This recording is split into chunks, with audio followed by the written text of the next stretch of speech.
Alrighty, so for this culminating task, I decided to focus on the professional advisory called Responding to the Bullying of Students. So this advisory was posted on June 18th, 2017 by the Ontario College of Teachers. In 2016, OCT performed a study on bullying. The study showed that 65% of caregivers and members identified bullying as a top priority for development of professional advisories. Studies have shown that only 21% of students disclose the bullying to a teacher, meaning that nearly 3/4 of bullying is not being addressed. It is important to note from the advisory that bullies may have been victims of bullying themselves and that students may fluctuate between both roles. We as teachers are essential in disrupting the cycle of bullying. So some characteristics of bullying from the advisory say that it devalues, disempowers, humiliates its victims, makes students feel afraid, anxious, and alone, can cause sleeplessness, depression, loss of appetite, difficulty focusing, and can suffer a severe loss of self-esteem, can become isolated, withdrawn, erratic, and aggressive, may cut off from their peer group and friends. Victims can be ashamed, frightened, and embarrassed and believe disclosure will not make a difference or may make the situation worse. Sometimes disclosure only occurs after long periods of repeated and intense bullying, and some students may be marginalized by racism, sexism, homophobia, ableism, and classism. Those students may be at a higher risk of becoming targets of bullying. So just 3 quick points, although there's many, about what we can do as teachers. So really important, my most important, I believe, is a whole school approach, and it's really needed for systemic change. Schools need to provide a positive school climate where all members feel safe, included, and accepted, and that goes beyond just the students. It's also the teachers, all the staff members in the school, caregivers, guardians, really the whole community. We also have to remember that we have a duty to report. The school boards and teachers are legally obligated to address bullying in all forms, including cyberbullying, by taking preventative measures, following progressive discipline protocols, supporting students, and promoting understanding and respect for all. And of course, we need to address this professionally. Teachers must take any and all allegations of behavior seriously and act in a timely, sensitive, and supportive manner when responding to the disclosures of bullying. And so when I read this, I was really focused on thinking about those younger students who may quote unquote be tattling, but to a degree, we need to listen. We need to take it seriously, even if it seems like it may be something small. Over time, it could really add up and be more. Alrighty, so some relevant legislations. PPM 144, the subject of it is bullying prevention and intervention, and this also coexists with PPM 120, 128, and 145. So this intersects with ongoing actions which may include strategies and policies that promote mental health, well-being, and equity, parental footnote outreach, and engagement and learning that takes place throughout the curriculum. I'll talk about this later on with the professional and ethical standards more. Continuing with PPM 144, it offers information on understanding bullying and cyberbullying. It speaks about some of the potentials bullying has, which can negatively affect students' learning, attendance, safety, sense of safety, sense of self-worth, and overall mental health and well-being. And of course, it can create a negative environment at school or at home, with school-related activities for an individual, group, or the whole school. Some examples of cyberbullying, which is huge in today's day and age, unfortunately, can be sending or sharing hateful, insulting, offensive, and/or intimidating electronic communication or images via text message, revealing information considered to be personal, private, and sensitive without consent, making and/or engaging or participating in fake email accounts on social networking sites to impersonate, humiliate, and/or exclude others, and excluding or disrupting access to a student on purpose from online chat groups. And really, I think the sending hateful insults or offensive terms can be really big on social media, and so that's something important that we need to speak with our students about as well. I also wanted to focus on ppm 128 as it talks about the whole school approach. So it states that a school should be a place that promotes responsibility, respect, civility, and academic excellence in a safe learning and teaching environment. A positive school climate exists when all members of the school feel safe, included, and accepted, and actively promote positive behaviors and interaction. Building and sustaining a positive school climate is a complex, challenging, requiring evidence-informed solutions. So the purpose of this code is to maintain an environment where conflict and difference can be addressed in a manner characterized by respect and civility. This ppm advocates for that whole school approach that I mentioned earlier to ensure that this systemic change can happen to benefit all students and the broader community. And it really puts an emphasis on the school boards to focus on prevention and early intervention strategies to address inappropriate behavior, such as, but not limited to, bullying.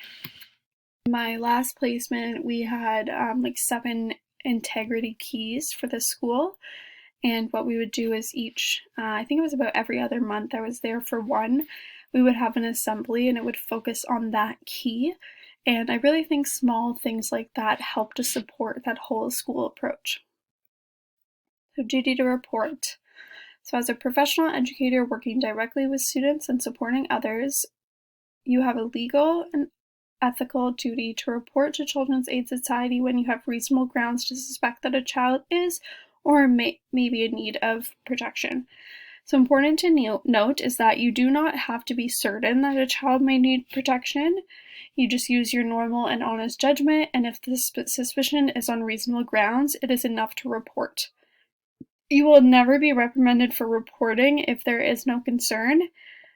And at that point, after you report, Children's Aid Society will assess and determine what is in the best interest of the child. So that being said, it's important to note the opposite. So under the Child, Youth, Family, and Services Act, failure to report can result in a conviction to a fine of up to $5,000. So should you have a child in your class and you are noticing signs of abuse, bullying, malnutrition, whatever it may not be, and you do not report it, you are subject to possibly be fined. So relevant case law, I did find I had a lot of trouble finding relevant case laws that were linked to this. However, looking at the college disciplines page, there were numerous cases of members being accused and disciplined for bullying students, which I found quite shocking reading through them. So in one case, the penalty decision was that the member was directed to immediately revoke the member's certificate of qualification and registration, and so they were immediately fired from their job, I'm assuming, and immediately lost their OCT certificate. So looking at the ethical standards and how it impacts the teaching practice in light of the information in the advisory. So the ethical standard care includes compassion, acceptance, interest, insight, and student well-being. I believe that this goes hand in hand with bullying prevention. As teachers, we should aim to provide a safe and accepting learning environment where students feel comfortable to disclose bullying to the teacher. And I believe that if we are able to provide learning through positive influence, professional judgment, and empathy, that we are creating a safe space for our students. I also hope that by providing this kind of learning environment, bullying will be at a minimum, at least within my classroom, as I aim to have strong classroom communities. The ethical standard of trust embodies fairness, openness, honesty. I believe that this goes hand in hand with creating a strong classroom community. Relationships with students, colleagues, and guardians should be based on trust and open lines of communication. I feel that by creating truthful and open relationships, this will allow students to create empathetic relationships with their peers and hopefully reduce bullying within the classroom and school. The ethical standard of respect includes trust, fair-mindedness, honoring human dignity, and emotional wellness. Following the ethical standard of respect within your classroom community, students and teachers should model respect for their peers. Within our professional practice, we should model respect for spiritual and cultural values, social justice, confidentiality, freedom, democracy, and the environment. By showing respect for yourself, colleagues, and the students within your school, this will hopefully help to work towards that whole school approach for a respectful environment. The ethical standard of integrity embodies honesty, reliability, moral action. As teachers, we are well aware of the importance of reflection. By utilizing this ethical standard, I believe that we should be reflecting on the classroom environment that we are providing day by day, as well as the information we are providing within our lessons. It is also important to showcase for your students how to advocate for themselves and others. By teaching students the importance of advocating for themselves and others, it would hopefully support the whole school approach and decrease bullying. In addition, it would hopefully allow students to feel more powerful in reporting any bullying that they may have seen or heard taking place. Now, reflecting on the standards of the teaching profession, how does each standard of practice impact teacher practice in the light of information of this advisory? So, the commitment to student and student learning. I believe that as teachers, our commitment needs to be focused on our students and their growth inside and outside of the classroom. We should be constantly reflecting on how we are treating our students and the lessons we are providing. I believe that we should not only treat students equitably with respect, but we also need to be aware of this one lesson planning.